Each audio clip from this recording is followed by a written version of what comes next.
Assalamualaikum warahmatullahi wabarakatuh. Alhamdulillahirabbil alamin wa bihi nasta'inu ala umuri dunya waddin. Wassalatu wassalamu ala asyrofil anbiya'i wa imamil mursalin sayyidina wa habibina wa maulana Muhammadin. Rabbis shrahli sadri wa yassirli amri wahlul 'uqdatam min lisani yafqahu qawli. Amma ba'd. Anak-anakku sekalian, kelas 11 SMK Tunas Harapan Pati yang saya banggakan, untuk pertemuan minggu ini, Bapak Slamet Haryanto dalam mata pelajaran Pendidikan Agama Islam dan Budi Pekerti akan membahas tentang perawatan jenazah. Terkhusus nanti Pak Slamet Haryanto akan membahas tentang memandikan dan mengkafani jenazah. Sedangkan untuk menyolati dan menguburkan saya akan membahas dalam pertemuan berikutnya.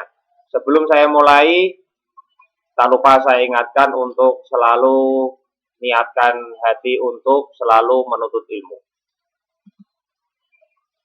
Yang pertama, perawatan jenazah definisinya adalah pengurusan jenazah seorang muslim atau muslimah dengan cara memandikan, mengkafani, menyolatkan dan menguburkannya. Hukum melaksanakan pengurusan jenazah ini dengan tata cara tersebut adalah fardu kifayah. Fardu kifayah itu artinya apa? Fardu kifayah itu artinya kewajiban yang dilakukan oleh sebagian orang muslim yang lainnya tidak berkewajiban melakukannya.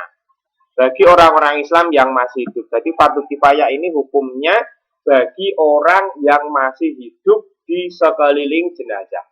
Artinya, berdosa jika tidak ada seorang pun yang mengerjakan atau tidak ada yang mengurusi jenazah seorang muslim atau muslimah. Jadi fardu kifayah ini apabila tidak dikerjakan oleh seorang pun, akhirnya jenazah seorang muslim itu tidak ada yang merawat, maka satu desa itu bisa dipastikan dosa besar semuanya.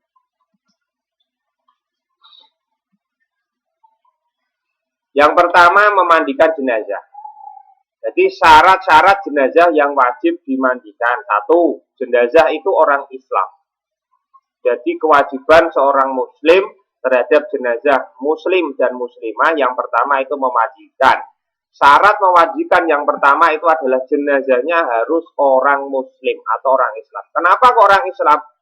Tidak boleh agama lain karena bisa dipastikan memandikan. Tata cara memandikan antara orang Islam dengan orang non-Islam itu pasti berbeda. Makanya di sini Islam menganjurkan yang wajib dimandikan oleh orang Islam itu hanya orang Islam itu sendiri. Dikhawatirkan tidak sesuai dengan tata cara agama orang lain.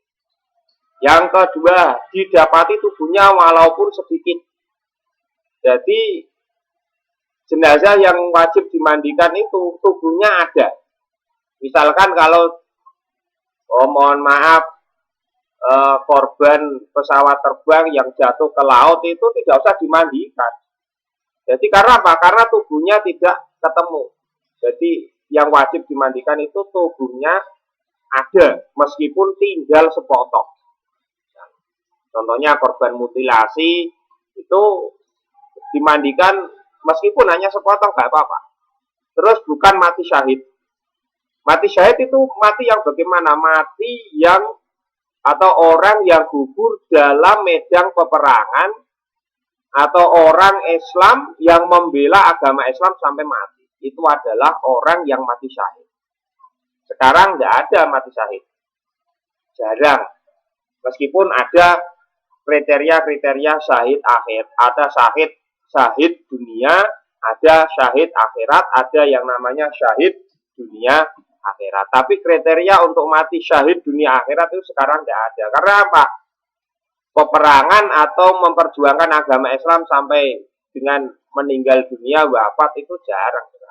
Dulu itu pada waktu perjuangan Nabi Muhammad SAW. Kenapa kok tidak boleh dimandikan orang yang mati syahid itu? Karena keringat, darah, pakaiannya untuk berjihad itulah sebagai saksi perjuangannya besok di hadapan Allah Subhanahu wa Ta'ala pada waktu orang itu dihisab oleh Allah. Sebagai catatan dalam memandikan jenazah, yang memandikan jenazah itu harus sejenis. Jadi kalau jenis yang meninggal itu laki-laki, maka wajib hukumnya yang memandikan itu harus laki-laki. Kalau perempuan yang memandikan ya perempuan. Kecuali suami memandikan istri atau sebaliknya atau mahramnya, misalkan anaknya, kakaknya, adiknya misalnya itu boleh asalkan sejenis. Kenapa kok seperti itu? Dikhawatirkan kalau ada aib dari si jenazah itu, maka sabda Rasulullah Shallallahu Alaihi Wasallam tentang jenazah, yang artinya adalah diriwayatkan dari Aisyah radhiyallahu an, Rasulullah Shallallahu Alaihi Wasallam pernah bersabda, barang siapa memandikan mayat atau jenazah yang dijaganya kepercayaan atau aib dari si mayat tersebut, tidak membukanya kepada orang lain, apa-apa yang dilihat pada mayat itu, bersihlah ia dari segala dosanya seperti keadaan sewaktu dilahirkan oleh ibunya. Jadi seorang muslim atau muslimah yang memandikan jenazah itu kok ada melihat catatan dari si mayat itu, kok dia menjaganya sampai akhir hayatnya, maka orang itu ibaratnya tidak memiliki dosa seperti dia baru lahir. Sabda Rasulullah Shallallahu Alaihi Wasallam lagi, hendaklah yang mengepalainya keluarga terdekat kepala mayat jika pandai memandikan mayat. Jika ia tidak pandai, siapa saja yang dipandang berhak karena waroknya atau karena amanahnya. Jadi kalau bisa sabdanya Rasulullah Shallallahu Alaihi Wasallam, orang yang paling dekatlah yang memandikan jenazah dari seorang muslim atau muslimah yang meninggal itu, atau dari muhrimnya, atau orang yang, kalau misal tidak ada yang bisa memandikan jenazah, maka orang yang bisa diambil amanahnya atau orang yang amanah dalam memandikan jenazah itu, atau orang yang bisa menyimpan rahasia dengan tata cara memandikan jenazah. Yang pertama, jenazah dibaringkan di tempat yang tinggi atau seperti di ranjang, atau di atasnya sudah diletakkan 5 atau 6 buah potongan batang pisang. Ini di setiap daerah ini berbeda-beda. Ini di setiap daerah berbeda-beda. Kalau di daerah Pati dan sekitarnya biasanya itu istilahnya dipangku oleh atau ditopang oleh beberapa sanak familinya atau keluarganya. Ya, istilahnya jenazahnya ada yang mangku. Atau di daerah lain ada yang di dipan atau di tempat memandikan jenazah itu ada yang kayak seperti meja besar itu ada. Ini tergantung daerah masing-masing. Berbeda antara satu daerah dengan daerah yang lain, itu tata caranya untuk meletakkan jenazah ini berbeda. Yang kedua, jenazah dimandikan di tempat yang tertutup. Kalau misalkan tempat terbuka ya harus dikasih satir. Kalau bisa yang tertutup. Dan selain tertutup harus teduh, jangan sampai di tempat yang panas. Yang ketiga, jenazah hendaknya diberi pakaian basahan atau penutup aurat. Dalam hal ini adalah biasanya jari. Yang keempat, setelah jenazah dibaringkan di atas atau di pangku tadi, lalu dengan air dan sabun jenazah dibersihkan dari najis yang melekat di tubuhnya. Sesudah itu, duburnya dibersihkan hingga bersih dengan tangan kiri dan memakai sarung tangan.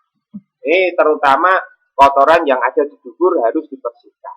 Kemudian ganti sarung tangan yang bersih untuk membersihkan gigi dan mulut jenazah. Jadi semuanya dibersihkan dari kotoran. Kenapa? Karena orang pada waktu lahir itu suci, makanya kembali kepada Allah nanti harus dalam keadaan suci. Lanjutannya, setelah jenazah dibersihkan dari najis serta gigi dan mulutnya dibersihkan, lalu dengan menggunakan air dan sabun mandi seluruh tubuh jenazah dari rambut sampai kepala, dari rambut kepala sampai telapak kaki dimandikan sampai bersih. Disunahkan mendahulukan bagian tubuh sebelah kanan, kemudian bagian tubuh sebelah kiri juga disunahkan memandikan 3 sampai 5 kali. Jadi prosesnya tadi mulai dari membersihkan dari ujung kepala sampai dengan ujung kaki itu kalau bisa dilakukan sampai 3 atau 5 kali. Agar apa? Agar jenazah ini benar-benar bersih.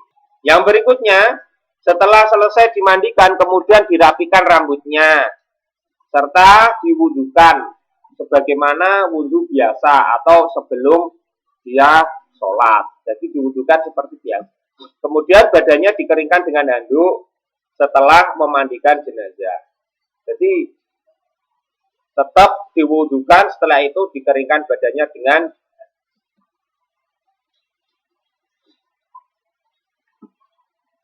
sebelum saya melanjutkan ke mengkafani jenazah, yang perlu catatannya, pengurusan atau memandikan jenazah itu kalau bisa memandikan jenazahnya itu harus pelan-pelan. Jadi kalau nanti menggosok kulitnya harus pelan-pelan dalam keadaan memutar seperti ini, contohnya memutar seperti ini. Jadi menggosoknya memutar, jangan sampai seperti ini. Nanti kalau seperti ini kalau jenazahnya sudah 1 malam misalkan di rumah belum dimandikan, itu nanti kulitnya bisa mengelupas kalau ditekan terlalu keras seperti ini. Makanya harus pelan-pelan merawat jenazahnya atau memandikan jenazah.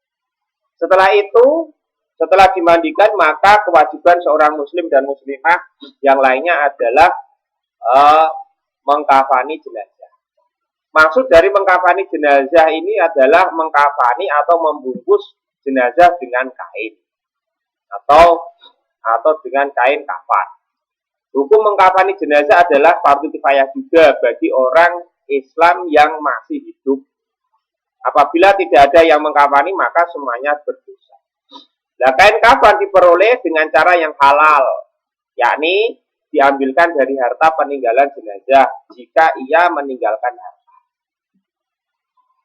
Jadi kalau dia tidak meninggalkan harta, ya ahli warisnya yang menanggungnya. Jadi tidak boleh kain kafan ini hasil curian, hasil apapun tidak boleh. Yang baku adalah kain kafan ini adalah kain kafan yang dibeli dengan uang yang halal atau dengan rezeki yang halal. Kalau bisa diambilkan dari uang peninggalan jenazah.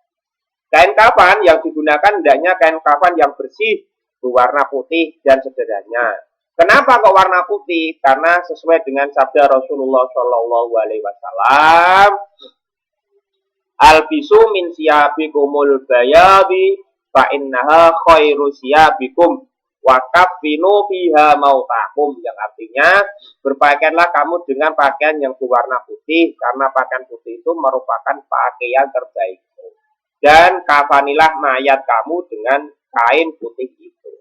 Hadis riwayat Tirmidzi. Jadi Rasulullah itu menganjurkan jenazah itu dikafani dengan kain yang putih atau dengan kain kafan yang putih.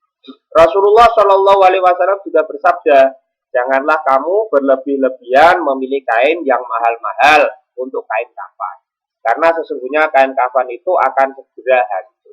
Makanya yang sederhana saja, yang penting warnanya putih, tidak harus yang berharga sekian ratus ribu, tidak. Yang penting itu warnanya putih, bersih, diambil dari rezeki yang halal atau bukan dari rezeki yang haram. Tuh. Makanya Rasulullah menganjurkan warna yang putih. Cara atau ketentuan mengkafani jenazah. Yang pertama, jenazah laki-laki atau wanita minimal dibungkus dengan selapis atau selembar kain kafan yang dapat melapisi atau menutupi seluruh anggota tubuhnya. Jadi paling sedikit 1 kain kafan, yang mana kain kafan ini dapat menutupi seluruh anggota tubuhnya mulai dari ujung kepala sampai dengan ujung kaki. Untuk jenazah laki-laki dibungkus dengan 3 lapis. Kalau si jenazah atau keluarga jenazah ini mampu membeli 3 lapis. Kalau tidak mampu, ya selapis saja. Kalau misalkan ini kewajiban gotong royong atau ini adalah masyarakat yang berperilaku sosial tinggi, maka kalau ada jenazah yang meninggal dari fakir miskin, ya seharusnya yang menanggung itu kalau bisa desa. Kalau tidak bisa desa, tidak memberi, ya ada sebagian dari warga yang paling tidak memberikan kain kafan lah, atau iuran untuk membeli kain kafan bagi si jenazah. Paling tidak, kalau laki-laki 3 lapis kain kafan, yang tiap lapisnya dapat menutupi seluruh anggota tubuhnya. Jadi, 3 lapis dari kain kafan itu bisa menutupi anggota tubuh si laki-laki tersebut. Untuk jenazah wanita sebaiknya dilapisi dengan 5 lembar kain kafan, yaitu kain basahan, baju, tutup kepala atau kerudung, cadar, dan lain, dan kain kafan yang dapat menutupi seluruh anggota tubuh. Yang berikutnya, cara atau mengkafani jenazah yang berikutnya adalah langkah-langkahnya. Mula-mula hamparkan selembar tikar di atas lantai. Kalau di desa saya, yaitu desa Kaliangko, biasanya langsung di keranda jenazahnya.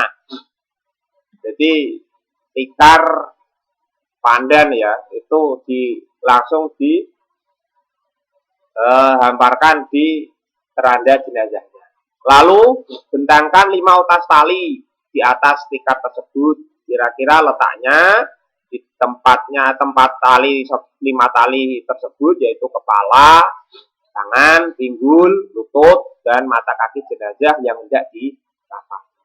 Yang berikutnya, hamparkan di atas tikar tersebut kain kafan yang sudah disiapkan sehelai demi sehelai, dan setiap helainya diberi harum-haruman atau minyak wangi.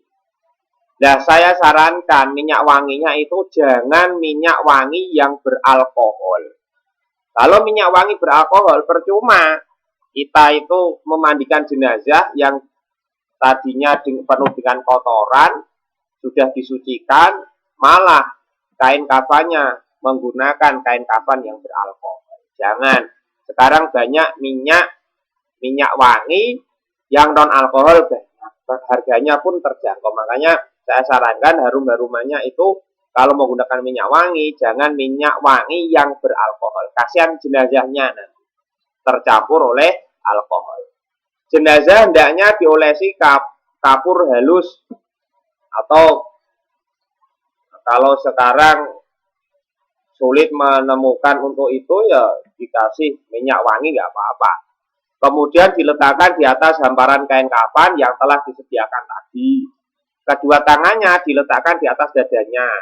Tangan kanan di atas tangan kiri. Atau dibolehkan juga tangannya diluruskan ke bawah. Seperti posisi saat sholat itu boleh. Atau tangannya di kanan dan kirinya lurus ke bawah juga boleh.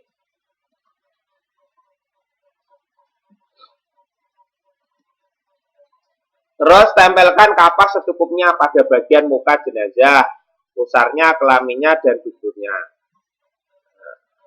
Kalau bisa 7 anggota sujud dikasih kapas semuanya. Yang pertama adalah jidat sini, atau muka jenazah. 2 mata, 2 lubang telinga, 2 lubang hidung, mulut, terus kubul dan dubur, atau lubang kemaluan dan lubang yang belakang. Itu kalau bisa dikasih kapas. Kenapa kok seperti itu? Karena lubang itu semuanya itu terkoneksi dengan atau jalurnya berada di lambung. Yang lambung itu penuh dengan makanan, atau kalau nanti ada kebusukan yang sudah ada di dalam tubuh jenazah, itu bau busuknya tidak menyengat keluar. Setelah itu, seluruh jenazah dibalut dengan kain kafan sampai rapi, sehelai demi sehelai. Tidak, misalkan itu laki-laki 3 helai, tidak boleh langsung 3 helai itu dibungkuskan sekaligus, tidak. Harus sehelai demi sehelai membungkusnya. Lalu diikat dengan 4 utas tali yang sudah disiapkan, yaitu di bagian atas kepala, lengan, lutut, dan matahari. Tuh. Untuk itu saya cukupkan sekian materi untuk pertemuan hari ini. Semoga apa yang saya sampaikan itu sedikit memberi pemahaman kepada anak-anakku sekalian tentang bagaimana tata cara mengurusi jenazah. Paling tidak kalau nanti kita bertemu setelah daring, akan saya bahas, akan saya review ulang materi ini, karena materi ini itu bentuknya adalah praktikum. Setelah mendapatkan materi harus praktikum, karena pandemi seperti ini, maka praktikumnya saya tiadakan untuk sementara waktu. Semoga saja nanti ketika kita bertemu, kita bisa mereview ulang pelajaran-pelajaran yang saya sampaikan, mulai dari pertemuan pertama sampai pertemuan yang terakhir nanti. Dan semoga wabah ini cepat berakhir, sehingga kita bisa saling bertatap muka di dalam kelas seperti tahun-tahun kemarin. Demikian dari saya. Assalamualaikum warahmatullahi wabarakatuh.